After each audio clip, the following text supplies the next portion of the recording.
Bonjour, j'espère que vous allez bien. Et aujourd'hui, j'aimerais vous montrer une nouvelle partie de mon journal Lenormand que j'ai commencé quand j'apprenais à lire les cartes du Petit Lenormand. Jusqu'ici, on a vu les origines du Petit Lenormand. Et si vous voulez voir cette vidéo-là, il y a normalement quelque chose qui devrait apparaître par ici, sur lequel vous pouvez cliquer et ça vous mettra la vidéo de côté quand vous aurez terminé celle-ci. Donc aujourd'hui, on va se concentrer sur la vie de Mademoiselle Lenormand, qui est quand même rocambolesque. Qui était cette Mademoiselle Lenormand dont 2 jeux divinatoires portent le nom et qui est même mentionnée dans Les Misérables. Soit dit en passant, Victor Hugo était présent à son enterrement. Je vous propose de découvrir ce personnage à travers 3 pages de mon journal Lenormand. Alors, pour commencer, j'ai trouvé cette peinture qui a été faite par François Dumont. Elle avait 21 ans à l'époque. Je ne sais pas si on voit très bien. Dans l'ombre, là, il y a une espèce de chouette, une espèce de créature, on ne sait pas ce que c'est. Derrière ce portrait, je me suis rendue sur les archives en ligne. J'ai dû faire toutes les églises et j'espérais trouver son heure de naissance pour pouvoir dresser sa carte natale. J'ai retrouvé le registre où a été inscrit sa naissance. Elle est donc née à Alençon. C'est pour ça que j'ai mis la dentelle ici parce que Alençon est connu pour le point d'Alençon. Donc ça nous dit le mercredi 27 mai 1772. Je pense que ça c'est le nom de la personne à qui ça a été déclaré. Donc Marie-Anne Adélaïde, née de ce jour, du légitime mariage, fille de Jean-Louis-Antoine Lenormand, marchand drapier, et de Marie-Anne Gilbert, son épouse. Aussi qu'elle porte le même prénom que sa mère, Marie-Anne, le parrain Nicolas Gilbert, la marraine Marie Gilbert, oncle et tante. Donc ils ont tous signé. J'ai cherché des cartes postales de cette fameuse Grand Rue que j'ai trouvée ici. Donc elle habitait quelque part par là. Et c'est dans cette église justement que j'ai trouvé l'acte de baptême. J'ai téléchargé j'aime bien, cette carte qui a été faite en 1987 par Rebecca Wilson. Et j'ai rempli donc la position des planètes, mais hélas on n'a pas d'heure. Donc c'est difficile de connaître son ascendant, mais j'aimerais bien explorer ça un jour. Le père de Marianne meurt quand elle a 1 an. Donc sa mère se remarie avec un monsieur Isaac Rosé des Fontaines. Je précise aussi, c'est intéressant, qu'elle a un voisin qui est le fameux Herbert de la Révolution, celui qui est journaliste et qui est très violent. Mais sa mère meurt aussi quand elle est encore jeune, vers 8-9 ans, et il se remarie. Mais sa belle-mère ne veut pas d'elle dans les parages, donc on l'envoie dans un couvent bénédictin. Je vais vous lire l'extrait d'un article qui a été publié le 30 janvier 1864 dans un journal qui s'appelle Le Cocher, qui raconte sa première grande prédiction. Son début dans l'art divinatoire eut lieu au couvent des Bénédictines. La petite écolière annonça que la supérieure du couvent allait être destituée. L'enfant, à qui l'avenir faisait visiblement ses confidences, indiqua le nom, l'âge, les titres et les antécédents de la personne qui devait venir remplacer l'ancienne supérieure. La nomination n'eut lieu que 6 mois plus tard, et cette fois encore l'événement justifia dans tous ses détails la prédiction de l'écolière inspirée. Bref, elle s'est fait renvoyer du couvent et on l'envoie dans un nouveau couvent bénédictin toujours, et c'est là qu'elle reçoit une éducation, ce qui explique comment une jeune orpheline de 9 ans au XVIIIe siècle, par la suite, écrira une multitude de livres, ce qui est exceptionnel pour une femme née dans les années 1700. Bon, ensuite, vers 14 ans, je pense, elle travaille d'abord dans un atelier, et puis il y a son beau-père qui a éventuellement un commerce à Paris, et il accepte de la prendre et de l'embaucher. J'ai pas trouvé grand-chose sur cette période de sa vie, à part qu'elle apprenait le calcul. Alors à la base, je pensais que comme elle travaillait dans un commerce, c'était pour pouvoir faire une espèce de comptabilité. Mais en fait, je me suis rendu compte plus tard qu'elle utilise le mot calcul pour parler de ses pratiques divinatoires. D'ailleurs, elle quitte la France et elle va à Londres. Elle a 17 ans. Elle y va en tant qu'astrologue. Donc elle y reste, je crois, 2 ans. Dans le grand livre du destin, on y lit qu'elle y rencontre Le docteur Gall, c'est lui qui est à la source de cette théorie très à la mode à l'époque, comme quoi le visage de quelqu'un pouvait nous renseigner sur le caractère de cette personne. Et donc, on lit que le docteur donna à Mademoiselle Lenormand une première leçon sur sa propre tête. Et après l'avoir examinée avec soin, il lui dit « Mademoiselle, vous êtes née pour être sorcière et vous deviendrez la première sorcière de l'Europe. » Dès ce jour, le docteur la prit en grande amitié, lui enseigna la phrénologie, les calculs de chiromancie et de nécromancie. Quand il la crut assez instruite pour exercer l'état de devineresse, il s'empressa de lui envoyer des chalands en parlant d'elle à tout le monde. Mademoiselle Lenormand réussit au-delà de ses espérances. D'abord la bourgeoisie vint la consulter, ensuite l'aristocratie, enfin la cour et jusqu'aux têtes couronnées. Et d'après elle, elle aurait dit au prince de Galles que Louis XVI allait perdre sa couronne. De retour à Paris. Alors là, elle fait quelques rencontres importantes. Ça se passe dans un hôtel à Paris. Et je vous lis l'extrait d'un article tiré de la Gazette des Tribunaux, daté du jeudi 9 mai 1844. Et on y apprend qu'en l'an 2 de la République, Mademoiselle Lenormand rencontre Madame Fontaine-Gilbert, tireuse de cartes, et Monsieur Flamermont, garçon boulanger. Ce qui est intéressant, c'est que cette Madame Fontaine-Gilbert porte le même nom de famille que le nom de jeune fille de la mère de Mademoiselle Lenormand. Donc je me demande si c'était pas une cousine ou une tante. Et il semble que c'est elle qui lui a appris à lire les cartes. Aussi, le garçon boulanger va rester au service de Mademoiselle Lenormand jusqu'à sa mort. C'est lui qui accueillait les clients dans son cabinet de consultation. Je fais une parenthèse. Je pense qu'elle avait un grand sens de la loyauté. Quand une personne rentre dans sa vie, elle y reste jusqu'à la fin. Comme ce monsieur Flamermont. Je pense aussi qu'elle était très attachée à son frère et à sa sœur. Donc tous les trois sont orphelins. Et quand elle réussit dans la vie, on peut lire qu'elle a marié sa sœur, ce qui, j'imagine, ça doit vouloir dire qu'elle a fourni la dot, qu'elle a payé pour l'école de militaire de son frère.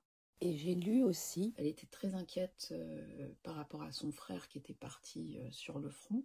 Elle faisait ses fameux calculs et elle s'est mise en deuil avant que la mort de son frère ne lui soit annoncée. Voilà, fin de ma parenthèse. Donc retournons à Paris. Elle devient lectrice chez un vieil aristocrate qui s'appelle Amerval de la Saussotte.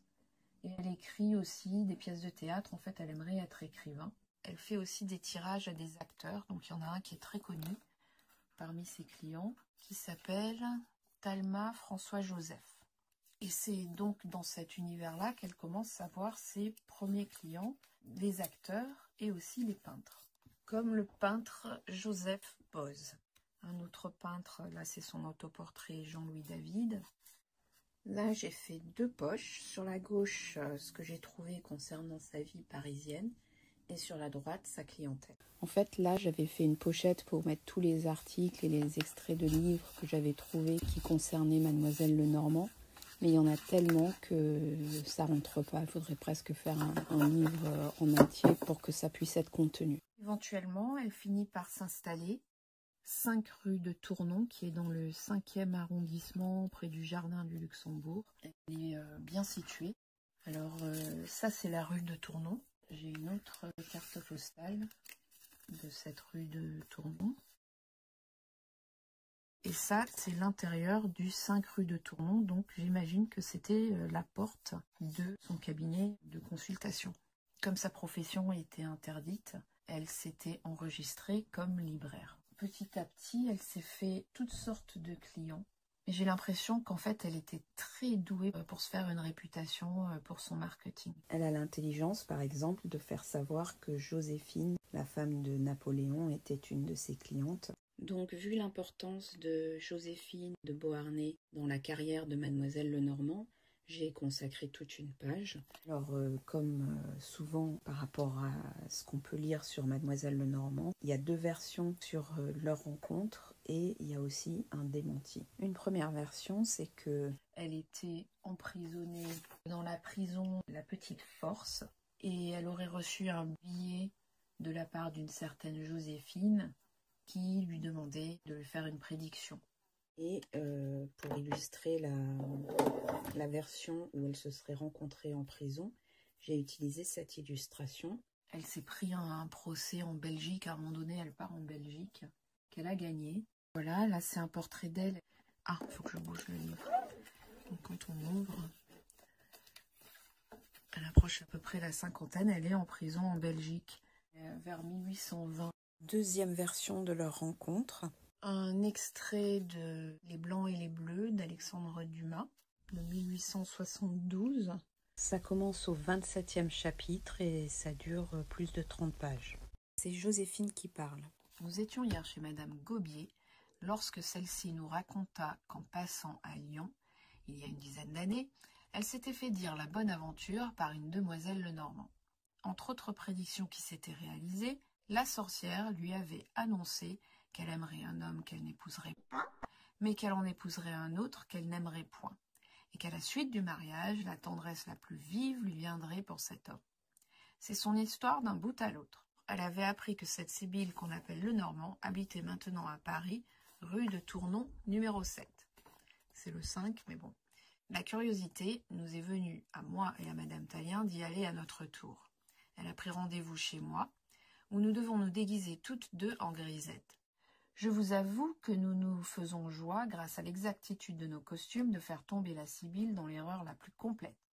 Que ce soit en prison ou dans le cabinet de Mademoiselle Lenormand où Joséphine et sa copine Madame de Tallien se sont déguisées, les prédictions de Mademoiselle Lenormand sont les mêmes. Mademoiselle Lenormand pousse Joséphine à épouser ce jeune officier qui à l'époque est personne et lui promet qu'il serait couronné, qu'elle serait elle-même couronnée, à sa grande stupéfaction. Et ensuite, plus tard dans leur relation, elle lui aurait parlé du fait qu'elle ne pouvait pas avoir d'enfant et donc qu'elle serait amenée à divorcer, mais que à partir du moment où il sera plus avec Joséphine, commence la chute de Napoléon.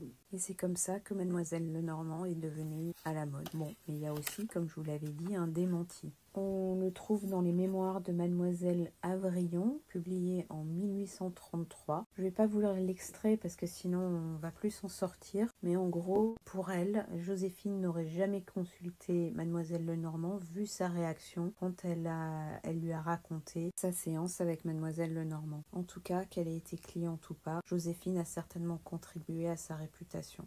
Je continue avec Joséphine, à laquelle elle a consacré tout un livre. Elle prétend que Joséphine lui aurait demandé de partager ses confidences à Mademoiselle Lenormand d'outre-tombe. Et dans ce livre figure la main de Joséphine. D'ailleurs, on l'utilise encore aujourd'hui comme exemple pour les manuels de chiromancie. Et c'est une façon pour Mademoiselle Lenormand de montrer qu'elle connaît la main de Joséphine. Donc effectivement, Joséphine l'a consultée. J'en profite pour parler de toutes les techniques qu'elle utilisait pour son travail. En plus de la chiromancie, elle connaît et pratique la géomancie, la pyromancie, la nécromancie, la chiromancie, la téphramancie, la lampadomancie et la libanomancie. Elle fait avec une force de génie incroyable la conjuration du blanc d'œuf, celle du plomb fondu, des tarots, des fragments de miroirs cassés et des cendres jetées au vent.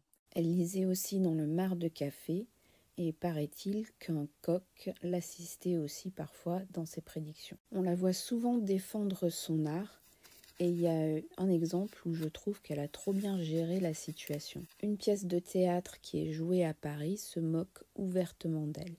Et qu'est-ce qu'elle fait? Elle prend des places aux premières loges et paraît-il qu'à la fin, elle a salué les acteurs. Du coup, elle a reçu les applaudissements du public et à la fin, elle s'est fait plein de clients. Alors, elle a des clients de toutes sortes et selon qui elle avait en face, en fait, elle demandait des prix différents ou alors elle leur demandait quel prix ils voulaient donner. Elle avait 4 prix. Et des fois, elle demandait s'ils préféraient le petit ou le grand jeu, même si c'était pas un jeu Lenormand qu'elle utilisait. Tous les témoignages que j'ai pu lire s'accordent. Pour commencer sa session, elle posait une série de questions du genre: quelle est votre couleur préférée, quel est votre animal préféré, quelle est votre odeur préférée. Et ensuite, elle maniait l'outil de son choix et tombait dans un espèce de somnambulisme où elle sortait un débit de mots non-stop et ensuite répondait à des questions précises. Quant à son cabinet de consultation, il est décrit comme très élégant, avec 2 portraits de Marie-Antoinette et Louis XVI. et une grande bibliothèque avec des volumes sur les mythes, les anges, les arts divinatoires, la kabbale, l'astrologie et ses propres livres aussi. J'ai un peu cherché qui étaient ses clients. On a vu, il y avait donc l'acteur, il y avait le peintre Joseph Beuys. Il a peint un des révolutionnaires qui s'appelle Desmoulins. Ça, c'était donc son voisin d'enfance qui lui logeait aux 7 rue de Tournon. Donc on se demande s'il ne l'a pas aidé à trouver son cabinet. Pour continuer avec les révolutionnaires, donc c'était surtout les Jacobins. Donc il y avait Saint-Just, Marat, Mirabeau. Toujours dans le cocher du 30 janvier 1864, on y lit que 3 hommes se présentèrent un soir chez elle et lui demandèrent en souriant la révélation de leur destinée. Elle prit leurs mains dans les siennes et recula d'horreur. « Parlez sans crainte, lui dit le plus jeune des trois. Nous avons l'âme forte. Quel que soit ton arrêt, nous l'entendrons sans sourciller. » La Sibylle agita longtemps ses cartes. La voix lui manquait pour prononcer l'oracle. Cependant, elle finit par céder à d'impétueux encouragements, et les 3 visiteurs accueillirent avec de bruyants éclats de rire ces sinistres paroles. Et puis plus loin, on apprend qu'il s'agit de Robespierre, Marat et Saint-Just, dont elle a prédit la mort prématurée. Et c'était pas que des Français aussi, il y avait des étrangers. Alexandre Ier l'aurait apparemment consulté, le duc de Berry, Jean-Lambert Tallien et sa femme, la princesse de Chimay, qui n'est autre que Madame Tallien qu'on a rencontrée tout à l'heure avec Joséphine. Arthur Wesley, donc encore un étranger. Ça, j'en ai 2 de portraits d'elle, donc c'est la même, c'est Catherine Bagration. Barras, la princesse de Lamballe, donc elle, apparemment, elle aurait prédit sa mort aux mains des foules. Cara, Madame de Staël, Lazare Hoche, Barrère et le comte de Provence. Qui n'est autre que le futur Louis XVIII. On dit que le lendemain d'une consultation avec Mademoiselle Lenormand, il se serait enfui dans la nuit du 20 au 21 juin 1791 aux Pays-Bas autrichiens. Il semble aussi que Mademoiselle Lenormand avait essayé d'aider Marie-Antoinette et Louis XVI à s'enfuir. Mais je vais pas m'étendre là-dessus parce que sinon on va jamais terminer cette vidéo. Pour ceux que ça intéresse, vous pouvez lire le récit dans le volume 3 de la biographie universelle et historique des femmes célèbres mortes ou vivantes, et un dernier client notable de Mademoiselle Lenormand. Ça, c'est une gravure qui la représente en consultation avec Napoléon. Donc voilà pour ses clients les plus connus. Et il y avait aussi le chef de police Fouché. Là, il y a une illustration. Elle a mis dans un de ses livres. Il y a la police qui débarque chez elle. Notre visite doit vous étonner. Au contraire, ce calcul me l'annonce. Toujours à faire sa propre pub. Et Fouché l'arrête plusieurs fois, mais en même temps avait quand même une relation avec elle. Je pense qu'elle lui fournissait des informations et que justement, elle savait tout en fait. Vu que tout le monde venait la consulter, sans compter qu'elle offrait ses services aussi aux employés de maison de toutes ces personnes-là. J'imagine qu'elle a dû entendre plein d'anecdotes. Apparemment, elle avait annoncé à quelqu'un qu'il allait mourir à une certaine date. Imaginez-vous dans sa situation, les dernières heures, je vais mourir aujourd'hui, comment ça se passe cette journée? Au final, il ne meurt pas. Et donc, il était hyper choqué. Et il est allé porter plainte à la police pour escroquerie. Donc, on l'a emprisonnée pour ça, mais pas longtemps. Elle a écrit énormément de livres. C'est auto-publié dans sa librairie. J'en ai fait les couvertures. Donc elle nous fait part de ses prédictions et des questions de ses clients. Ça, c'est l'intérieur d'un des livres qu'elle dédicace. Alors, je trouve intéressant, 1, c'est de voir l'écriture, et 2, l'épellation de son nom. Alors, ces livres, c'est des pavés. J'ai essayé d'en lire parce que j'étais bien curieuse de voir si elle partageait un peu sa façon de procéder, etc. 5, 6, 7, 8, 9, 10, 11, au moins 11 livres. Elle publie ses ouvrages à partir de 1815. Elle se met à écrire des volumes et des volumes, des pages et des pages. Vraiment un flot de mots. Des phrases à n'en plus finir, très fleuries. J'étais super intéressée de rentrer dans la tête de Mademoiselle Lenormand, de voir comment elle procédait, etc. Mais apparemment, c'était des best-sellers. Et comme je vous le disais, elle en a écrit au moins 11 en à peu près 5 ans. Donc dans ces livres, plus les choses avancent, plus on la voit essayer de s'impliquer dans les événements politiques. Donc par exemple, elle assiste à ce congrès d'Aix-la-Chapelle et nous en fait un rapport dans ce livre. Au tombeau de Louis XVI, Dieu de l'Olympe, Henri IV. Là, c'est ses souvenirs prophétiques, donc c'est un peu autobiographique par rapport à sa carrière. Les affaires de France. Dans ses livres, finalement, elle relate ses prédictions liées à l'histoire, en fait. Ah, pareil, souvenir de ses prédictions.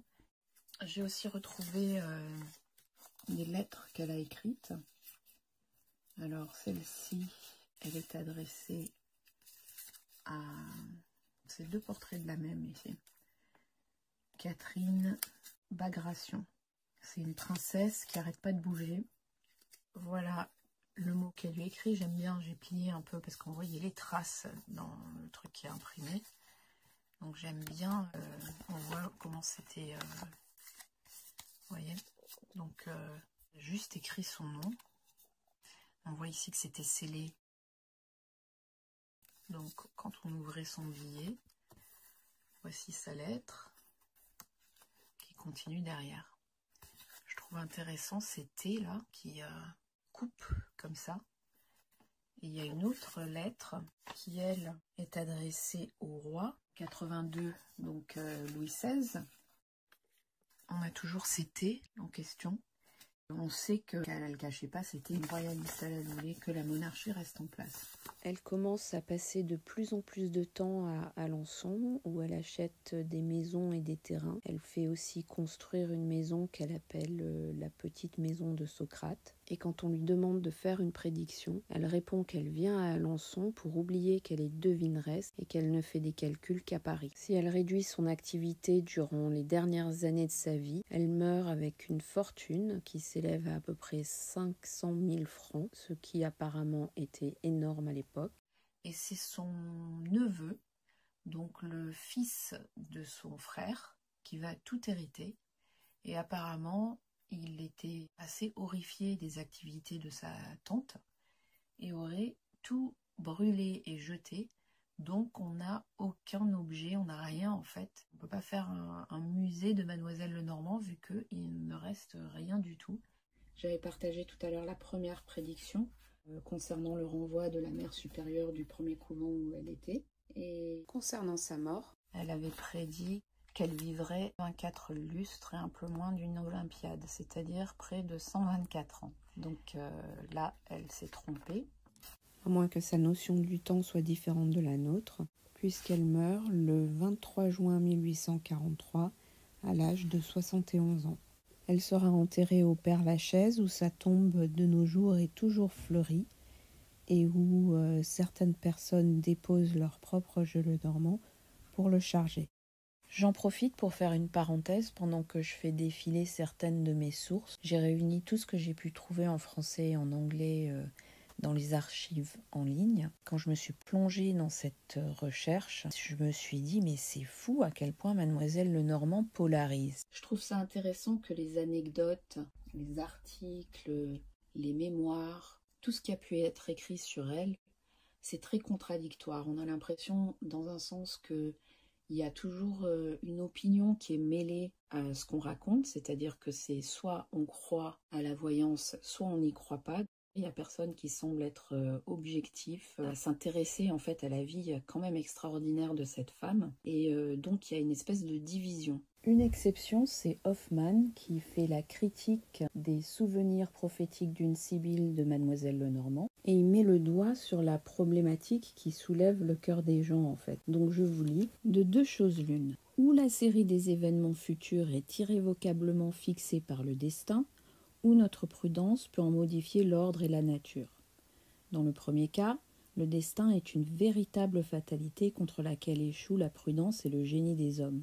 Dans le second cas, la destinée n'est que conditionnelle, puisque notre conduite peut la modifier ou la changer entièrement. Si la destinée est conditionnelle, comment peut-on prédire des événements que notre imprudence ou notre sagesse peuvent changer immédiatement après la prédiction ? Si au contraire la nature et l'ordre des événements futurs sont immuablement fixés, à quoi nous serviraient les calculs de la prudence et des conseils de mademoiselle Lenormand? Voilà, tout est dit. Ce qui dérange autour des prédictions, que ce soit dans la voyance, l'astrologie ou la cartomancie, c'est la question du libre arbitre. Bien sûr, il y a aussi l'angle religieux. Bon, je comprends rien à ces titres, mais en tout cas, cette personne du nom de Berbiguier se demande pourquoi est-ce qu'il déteste tant mademoiselle Lenormand. Il écrit: c'est parce que les sibylles, les devins, les sorciers, les farfadets, les bohémiens, les bohémiennes sont des disciples du grand maître des enfers, et que cette qualité seule doit suffire pour prouver qu'ils sont méchants, trompeurs et suborneurs. Plus loin, on voit qu'il est un peu parano. Alors attention, être parano, ça ne veut pas dire qu'on n'est pas suivi. Je ne sais pas ce qui lui est arrivé, peut-être qu'il a eu des expériences négatives. Dans tous les cas, ce que je remarque, c'est qu'il y a deux catégories de personnes qui sont allergiques à mademoiselle Lenormand et à sa profession. Un, ce sont les personnes dont la religion indique qu'il faut à tout prix éviter ce genre de discipline. Et deux, ce sont les personnes qui ne supportent pas l'idée qu'ils n'auraient pas de libre arbitre, car si on peut deviner leur futur, ça veut dire qu'il est écrit quelque part et donc qu'ils n'ont aucun contrôle sur leur vie. C'est un sujet qui me fascine, donc je vous invite à partager votre réflexion sur la question dans le respect de toutes les personnes qui contribuent à cette discussion, s'il vous plaît. Donc j'ai hâte de vous lire pour faire avancer ma propre réflexion. Et puis pour conclure, je trouve ça marrant qu'on lui ait usurpé son nom pour vendre un jeu. Et en fait, c'est grâce à ce jeu, ou grâce à cette usurpation, qu'elle reste encore vivante dans nos esprits, qu'on parle encore et toujours d'elle. Donc voilà, pour la voyante la plus célèbre du monde, qui vit encore dans notre 21e siècle. J'espère que cette vidéo vous aura plu. Et dans la prochaine vidéo, on va parler des couleurs du Lenormand. Et je vous dis à très bientôt. Au revoir.